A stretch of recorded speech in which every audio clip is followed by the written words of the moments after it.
মসজিদে নববীতে আপনি যদি বিশ্বনবীর সালাম দিতে চান, আপনার যেই গেট দিয়ে ঢুকতে হবে, গেটের নাম বাবুস সালাম। বাবুস সালাম দিয়ে যদি আপনি ঢুকেন, বিশ্বনবীর সালাম দিতে পারবেন। ওইটাই হলো মসজিদে নববীর প্রথম কাতার। লাইনে দাঁড়ালাম, ঢুকলাম।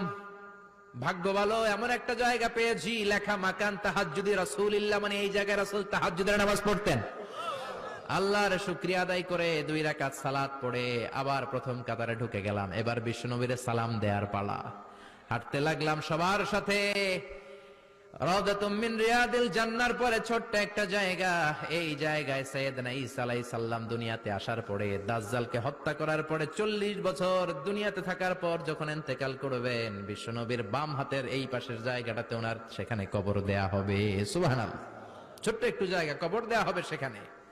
হাঁটতে লাগলাম, এরপরে বিশ্বনবীর কবর, লেখা মুহাম্মদ রাসূলুল্লাহ সাল্লাল্লাহু।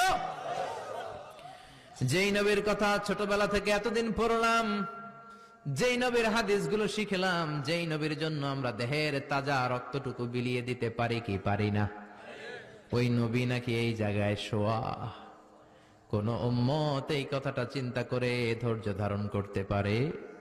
নিজেকে সামলে রাখতে পারে না, বুক ফেটে কান্না আসে, চিৎকার দিয়ে নবীরে ডাকতে মনে চায়, কিন্তু ডাকা যাবে না, কারণ লেখা লা তারফাউ আসওয়াতাকুম ফাওকা সাউতিন নবী। খবরদার, এটা নবীর দরবার।